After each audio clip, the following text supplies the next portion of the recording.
Coming up next, Book TV presents Afterwards, an hour-long program where we invite guest hosts to interview authors. This week, author and journalist Gary Rivlin discusses his new book, Broke USA, From Pawn Shops to Poverty Incorporated, How the Working Poor Became Big Business. In it, the two-time Gerald Loeb Award winner introduces his readers to what he calls mercenary entrepreneurs and the products they sell to those who can't get credit or bank accounts. He examines the world of instant tax refunds, payday loans, and predatory lending with Manhattan Institute fellow Heather MacDonald.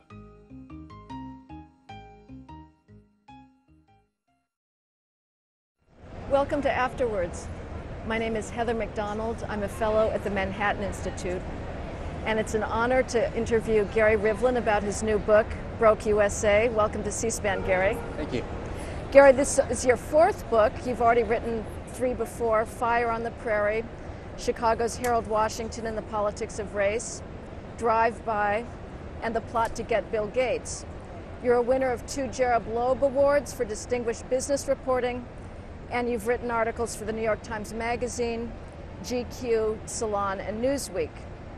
Now this fourth book, Broke USA, From Pawn Shops to Poverty, Inc., How the Working Poor Became Big Business, chronicles a segment of the credit industry that is all too familiar to millions of Americans, but completely unknown to everybody else.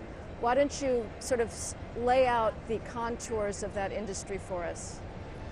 So you've got a range of businesses. Some of them are really old, like pawn shops, which date back centuries. And some of them are pretty new. Payday loans, for those who don't know what a payday loan is, they're basically emergency loans for the working poor. All you need is a regular check, whether a paycheck or a government check, and a checking account. You can get a quick $200, $300, $400. There's some really odd creations. There's once a year where the working poor, those making $20,000, $25,000, $30,000 a year, when they're rich. And that's tax time. Because of the earned income tax credit, people with families come into 2-3 months worth of salary at once. So there are all these instant tax mills. You could go in and get your tax refund instantly or maybe the next day, but of course you pay a hefty fee to get it more quickly than waiting the 2 or 3 weeks from the IRS. And I just grew fascinated by these businesses. First, that there are all these creative ways of trying to get rich counterintuitively off the working poor, and then also that it's such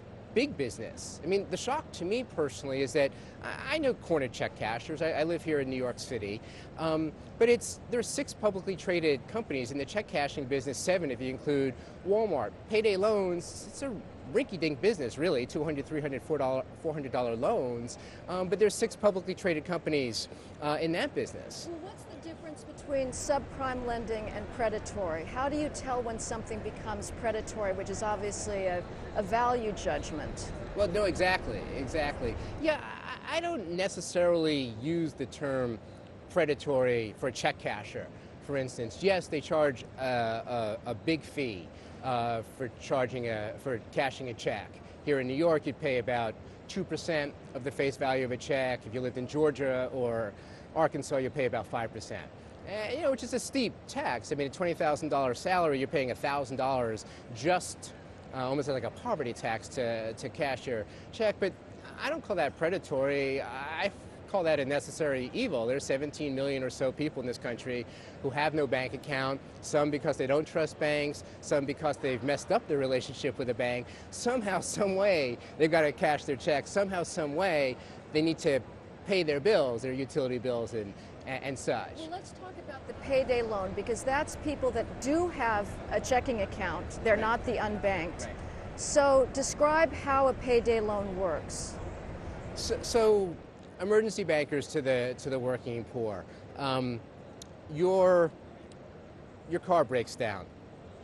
Your refrigerator breaks. You have a couple of unanticipated bills. You need an extra $200, $400, $500 until your next payday.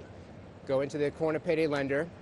Easy to find. They're only legal. They only operate in 2/3 of the states, but there are more payday lenders in the U.S. than there are McDonald's and Burger Kings combined.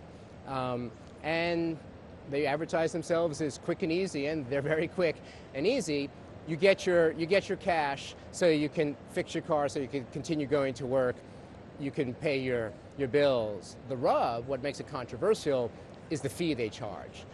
Typically, they'll charge $15 for every $100 borrowed. Some states, they're allowed to charge more, and they do charge more. And that could really add up very, very quickly. If you express it as an interest rate, it could be 400% annual interest rate, if not more. The payday lenders hate when you use the APR. Describes it's a 2-week loan, it's a $15 per 100 fee. Why using an APR? You wouldn't say salmon costs $14,000 a ton, you'd say it costs $7 a pound. Well, the logic of the payday loan, as I understand from your book, is it makes sense when it crosses the point of a overdraft fee for a bounced check. Now, you describe overdraft fees as another way of sort of parasitically what you say, feasting off of the poor. So is there no justification for banks' overdraft fees? If they didn't have them, wouldn't everybody be bouncing checks right and left? And I've bounced checks through sheer inadvertence. Isn't there some value to having that discipline of needing to keep funds in your account in order to cover checks that you write? Yeah, but how much do you charge? I mean, banks since 2008, they obviously have some problems. What they've been doing is increasing the bounce check fees. There's one study that there was $25 billion in bounce check fees. Yes, you bounce a check, there should be a charge, but should it be a $40 charge, a $45 charge? I don't know how you determine, and I would think in a competitive market that maybe that would clear it. In fact, the payday loan, you acknowledge in your book that at 36% interest, which is what sort of the typical standard loan, it's very hard to make a profit for anything less than that as a standalone store. And you also quote the Center for Responsible Lending, which you think is sort of the premier consumer advocacy group, and they acknowledge that if it weren't for rollovers of people not being able to pay the check back, that it still wouldn't be profitable. So this suggests that perhaps it's charging what it takes to give these small loans to a risky clientele. And maybe the problem isn't with the businesses offering the loans, but our quick consumption culture, that we all should maybe be saving more money and cultivating thrift a little bit more. And we're blaming the messenger, perhaps. With that last point, that the answer here isn't to outlaw payday lenders. The answer here would be to help people have a bit of a cushion. I mean, the shame of it is that these are folks, and it makes sense, you make $20,000, $25,000 a year, it's hard to get ahead, it's hard to have a cushion. But these are folks who have no cushion whatsoever, so they have to resort to a payday lender. Theoretically, there's nothing wrong with a payday loan. I spoke to a man in North Carolina, runs a huge credit union there, Jim Blaine, that his credit union, they have teachers and state employees as their customers.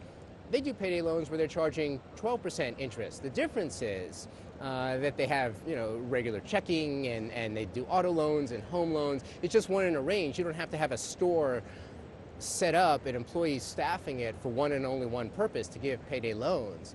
And so I think that's part of the problem. Yes, if you are just selling payday loans, there is no way, given the cost of renting a place, the cost of employees, and the cost of default. There's no guarantee that these folks are paying back the loan. There's just their promise that 2 weeks later, the check that they gave you is going to be good. So the defaults, about 5% of the people default here.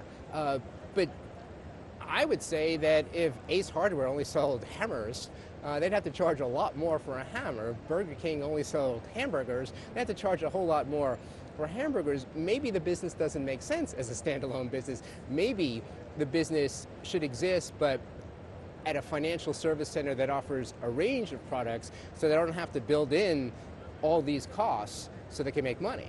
Well, it does, obviously. You chronicle some people for whom it's made a lot of sense. Some of the people that are really feasting off of Poverty Inc., as you describe it, one of whom is Alan Jones, who's probably the king of payday lending. This is somebody who's building a chateau in Cleveland, Tennessee. The chateau is built. Is it really? I've been in it. I've seen Very nice. pictures on your website. It looks pretty good.